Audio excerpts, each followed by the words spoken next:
Coach Eric Bendig and the Simmons high school football team are working hard on the upcoming football season. He tells me what he's working on right now with his team for this edition of Quintin's Close-Ups. And if you haven't already, subscribe to my YouTube channel and like Quintin's Close-Ups on Facebook.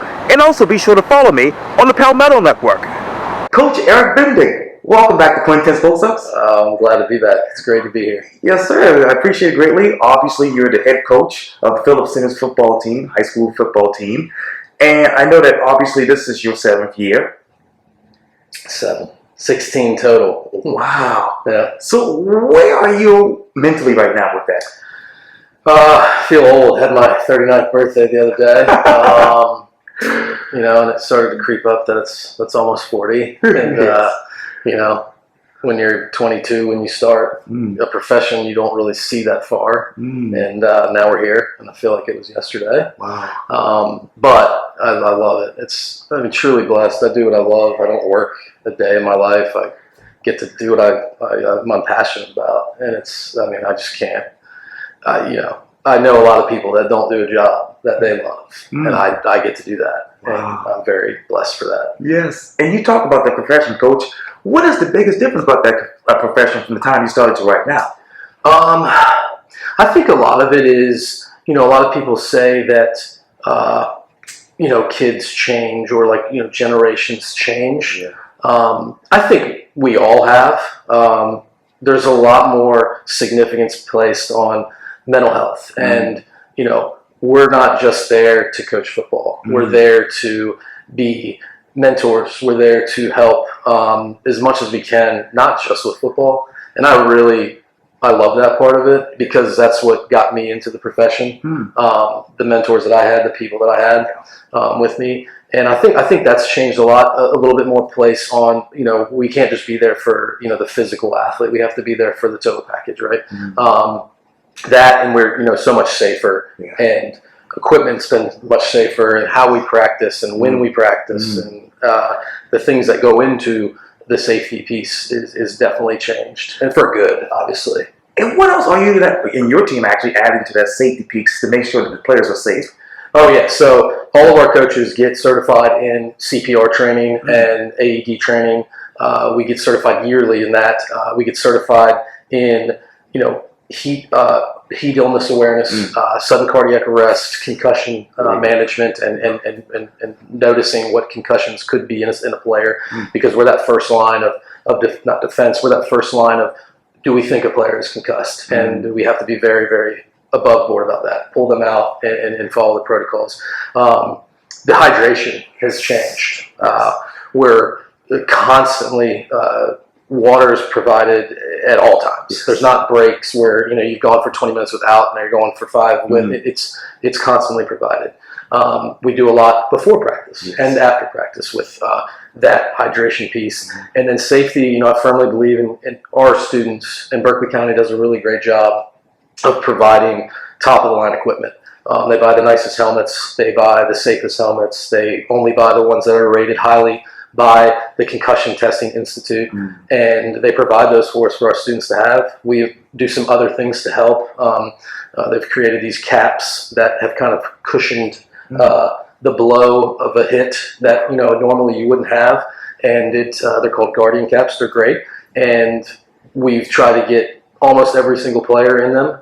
Some guys that don't get hit a lot in practice, like the quarterbacks or the kickers, we don't have them on because they're not supposed to be hit. But that's the piece that we take pride in. Wow, and of course, all about body armor, because I use that a lot for running, and that helps tremendously. Oh, yes. And talk to me more about that Guardian caps. How many of those do you have? We have around 75. Wow. And with 150 kids in the program, most of our linemen and linebackers and guys that have the really high impact plays for us in practice. They're not approved for games, so nobody gets to wear them during the game.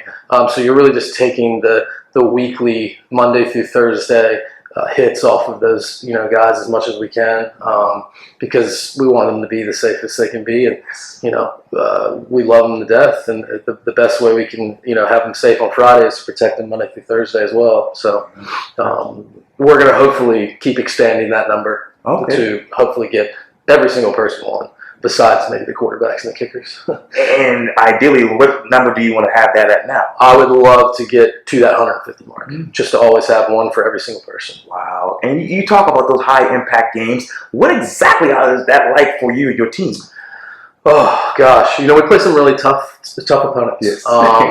And it's a physical game. Yeah. And the hits come every game, no matter if you're playing a team that you're winning a lot by or losing to.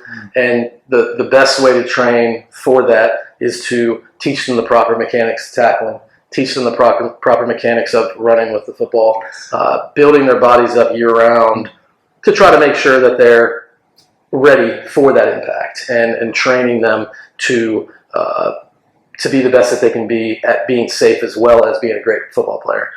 If you couple that with the changes in the rules that have also happened at the NFL and the college and the high school level, we are as safe as we've been in a long time. But just like a lot of sports, we're still you still suffer the consequence of being a high impact sport. Jesus. So, Coach, how do you ideally build a body? Yeah. So the one thing about the sport that I didn't mention has changed is it is year round. Now, do we get out there and throw the football and run plays all year? No. We do believe in providing the opportunity for our athletes to play other sports. I think that's great for the well-rounded aspect. We love multiple sport athletes. I think there also is, when we talk about mental health, I think there also is a piece that you need to make sure you are allowing them to be young people. And so we have a strength and conditioning coach and a program at our school. A lot of people do, but we in Berkeley County, we've taken the next step to make sure we have a person in the building that trains all of our athletes, not just football. And so pretty much on a 4-time-a-week basis, really when the season's done, we train them in speed, strength, conditioning. We train mobility. We train hip movements. We train all sorts of different ways that allow for their bodies to recover, and then to build them up into whatever maybe size we would try to get them to. A lineman to be a little bit bigger, or a linebacker to be a little bit stronger. So it really is a very individualized process, because everybody can't fit into that one area. So, Coach, who is your most impact player this year? Oh gosh, we've got some really good ones. We have a really good senior class. I will say this: we have obviously a very, very good defensive back in Troy Stevenson. He's committed to go play at Georgia Tech. Unbelievable opportunity, academically and athletically. Our probably most physically gifted player, we have a running back who also plays defensive end. His name's Sherrod Williams. He has been a guy that since the 8th grade has looked different than everybody else. He's built like a guy that you see play on the college and NFL level. He's that type of, got kind of all those numbers that pop out at you. And I'd say physically, gifted wise, he's probably the most. If you just look at him, you can tell. Wow. So which one of those players do you want to get to that ideal size this season? So sometimes when we used to be starting out, I felt like we were a lot smaller. So our linemen weren't very big. So we would try to, in the best way we could, because obviously you want it to be a productive gaining of weight. Yes. Our linemen were really working to gain weight to try to handle the rigors of the sport. Now we have some really, really big guys that we have to, not unlike, myself or other people, we got to lose a little bit. We got to get a little bit more in shape. And it's not anything like, hey, we're going to go run a bunch of miles. It's working with, the nutrition piece and talking through how much, we can work to still gain muscle, but lose that weight. And so that's probably our linemen, maybe limiting a little bit. And then there are some guys that are in that 140 to 50 pound range that you would like to see for the sport and the rigors of it, the 160 to the 170s range. And we provide protein for them all year, and and Berkeley County feeds them in the summertime and at breakfast and lunch, and we kind of try to be involved in almost, 75% of the nutrition that they consume on a daily basis. So which particular players, Coach, has that ideal speed and mobility for this season? Oh gosh. So Sherrod and Troy, definitely. We have KJ Asbury, who's a running back for us. He's a college level player. Bryce Smalls, he's been a linebacker for us he's played for us in our program since he was in 7th grade. And we have some linemen that are really up there in that bigger, higher 200-pound, 300-pound numbers that we didn't have in the past. And we've got a few of those guys that have really worked their way up, some younger talent in the offensive line position. But we've got a few. I really feel good about the group that we have. Now, do you actually have any key roster concerns? We're very young at the offensive line. I think we're the best that we've ever been, but we're just young. So with that is experience. Yes. And getting those guys to understand that they can be and should be impactful players at our level. I think it's one of the positions that if you can get yourself to where you need to be to win football games and championships, the offensive line can have a couple young guys in it, some 10th graders, some 11th graders. And then we're still, take that a step further, we're still having a quarterback competition right now. We have 2 really good guys. One's a junior in Tavian Orlana. One's a rising sophomore in Max Stafford. Both are great kids. Both are great players. And both are great people, leaders for us. But you can only have one. Well, I guess you could put more than one out there. But historically and naturally, we have one out there. Wow. So we're still in that competition. And speaking of which, Coach, how impactful will it be with the offense? They both bring a little something different. Tavian's a little bit more of the athletic, can run a little bit more. Yeah. Max is a little bit more of that passer, that guy that throws it, pretty hard, pretty accurate. Right. So that will change a few things up. Ultimately, with the line that we have and then great running backs that we have, our run game is going to be a very predominant feature in what we do. So the person that wins the job, I think, will have a really big impact on how we handle the passing game because they both bring such different pieces to it. So when we do finalize that position here in a couple weeks, it'll have that kind of long-term effect of, the passing game will adjust based off of that. And how many starters do you have to replace on the side of, obviously, the ball when it comes to defense? Just one. Just one. So we replace one linebacker. So we bring 10 guys back that started for us. Wow. So I know, obviously, you were all 7-4 last season. So how do you actually exactly put forth a campaign to increase your lofty standards? Yes. So we're always in that mindset that we want to win championships. Sure. You want to win the region championship, the lower state than the state. Yes. So that never changes for us. We have to be a little more realistic at times. Last year we knew we were very young. And when you sit back and you look at the 10,000-foot view of a team, I was disappointed with 7-4. But I have a lot of friends in this business that wouldn't be disappointed with 7-4. So we have to take that and build off of it. Now, with that being said, and all the guys that we have returning and all these guys that we feel like can make huge impacts, we feel like we have a championship level team. And so when you have to start checking off those boxes, we would be very disappointed if we weren't up to compete for the region championship. We would be disappointed if we weren't able to compete in the playoffs to get to the state finals because we feel like we have that type of team. Wow. And speaking of checking boxes, Coach, this is a thought that I was thinking about earlier, but how many first-time varsity players are there who actually are getting real significant time in the game this season?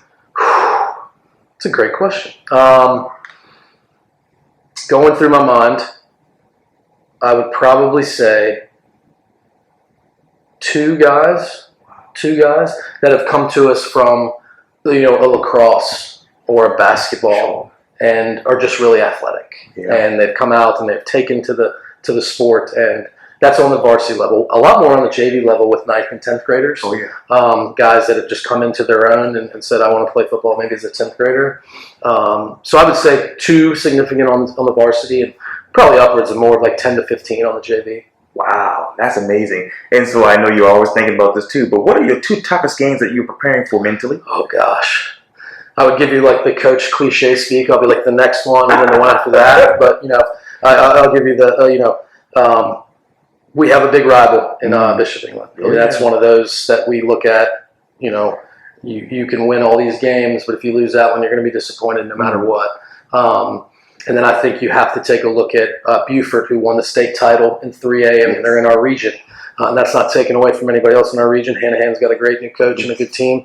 But I think when you look at the roadmap to us, we have to get through Buford. And then if we can get through Buford, then we can try to get through the other region teams in Hanahan, North Charleston, and Battery Creek.